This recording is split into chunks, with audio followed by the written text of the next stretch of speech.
idol madla, nakakahanga, may mga hawak, gandang linyada. Ika'y inspirasyon kung bakit hanggang ngayon ako'y palaging kumakarera.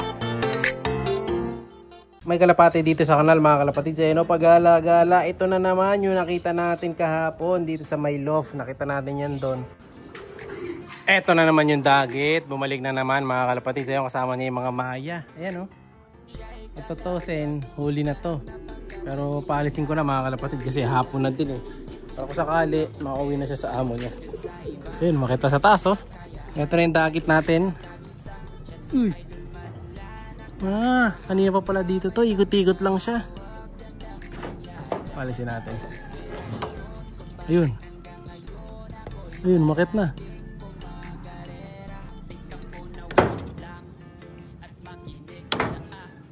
Ipaad.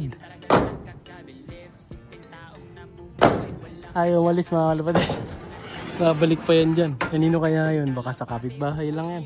Oh, di ba nakatulog na ako't lahat. Nandito na naman yung dagit mga kalapatids. Bumalik na naman siya, ayan oh. Masama dito, baka may dala kasing sakit eh. No, kaya binubugaw natin. Kapunta muna natin. Mga kalapatids oh. Dagit. Ano, kanino kaya to? Balik-balik yung dagit na to. Mapasok pa sa tractor mga kalapatids eh. Pero baka kasi may sakit eh. Baka may sipon mga kalapatids, mahawa yung mga ibon natin.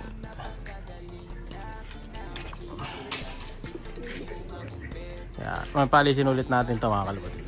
Wala ko lang to. Yung pintuan eh, sa kabila. Wait natin, hindi ako makalipat eh. Wait natin lumipat. Ngayon nandito na siya, no? So dahil nandito ka na lang din, try natin sa iyo tong experimental mode ko. Kung gagana pa tong trap natin mga kalapatids.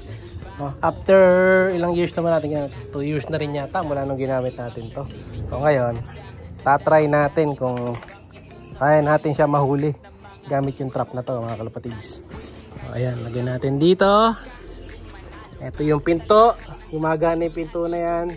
Tapos hulig natin yung patoka. Ayan. Ayan o. Ayan na siya. Ayan na. Lalapit na. Tingnan natin ngayon kung mahuhuli natin dun sa trap yan. Ayan na. Malapit na mga kalapatids. Yun o. Nasaan na siya? Ayun siya. Mauutak to. Nanginginain sa may mga nakalaglag na. Pero tingnan natin kung makikita niya. Ayun na, ayun na, ayun na, ayun na. Naku. Nahihiya pa.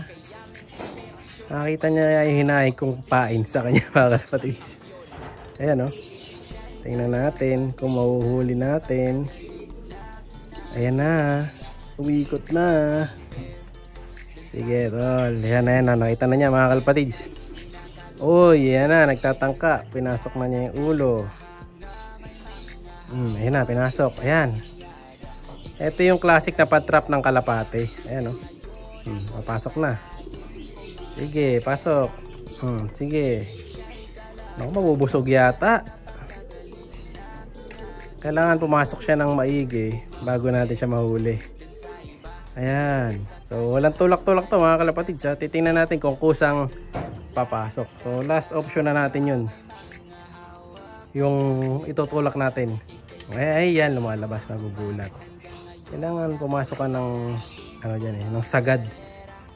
Sige, sige. Pero pag ito, tinulak ko to, malamang to ma-shoot na eh. Atras pa ba? Baka makatras pa eh. Ayun, makatras pa mga kalapatids.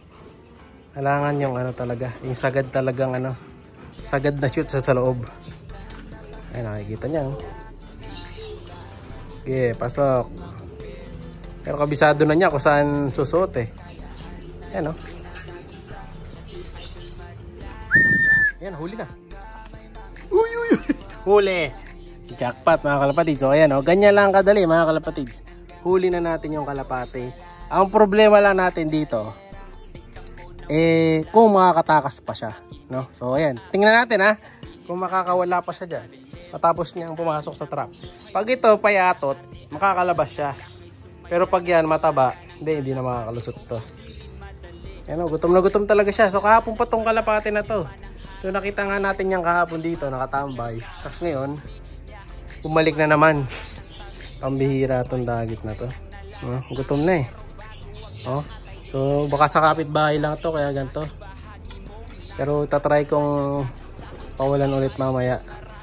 Pag bumalik, pawimigin na lang natin, no? Kung wala talagang kukuha, no? Pero syempre, hagis muna natin. Baka sakaling makita niya yung tunay niyang amo eh. Tingnan natin na kung babalik. Update ko na lang kayo dyan mga kalapatids. For now, magpapatuwa muna kasi ko. Ito yung pakanin natin. Ayan o. Mga ibong ko dito, uhaw na. So ito yung papainom natin today. Yan, apple cider. Wala nang laman. Naglagay ako kanina doon sa painuman. Ayan, so ganun. Yung isa, lalagay natin yan sa tubig nila. Yung iba nabigyan ko na eh. Kasi ito yung ginagawa ko sa mga patuka ko. Na natitira tuwing gabi. Sa umaga, tinatanggal ko yung mga ganito. Yung maliliit.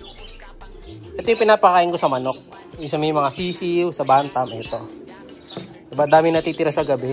Tapos ito namang malalaki, inibigay ko dun sa stock section natin. Na dun sa labas. Saka dito, pinaghahalo-halo ko lang. Hinahaluan ko lang ng flyer. Ito.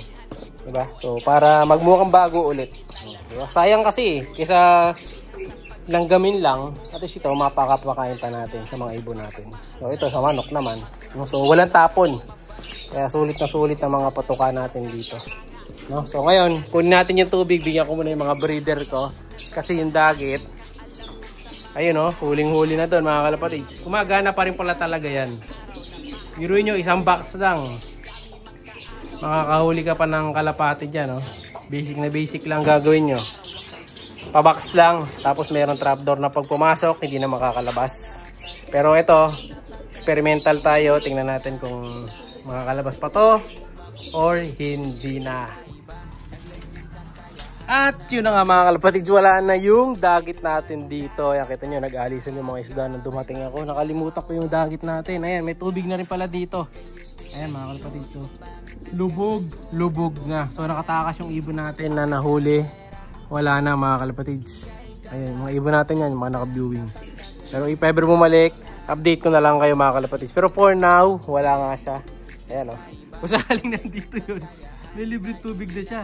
Kasi kita nyo, wala ang tubig dyan kanina. Ngayon, ayan, nandito na o. Tapos may mga isda-isda pa tayo dyan. Ayan o. Naging aquarium loft na talaga tayo. No? If ever bumalik, update ko na lang kayo mga kalapatids yan. Mga warriors natin yan eh. Mga naka-tape. No? So, alam nyo na mga kalapatids ha. Huling-huli ang mga kalapatids sa ganitong trap. Try nyo din. Joke. Bye! Siya'y kalapatistang napakagaling na kinakilala.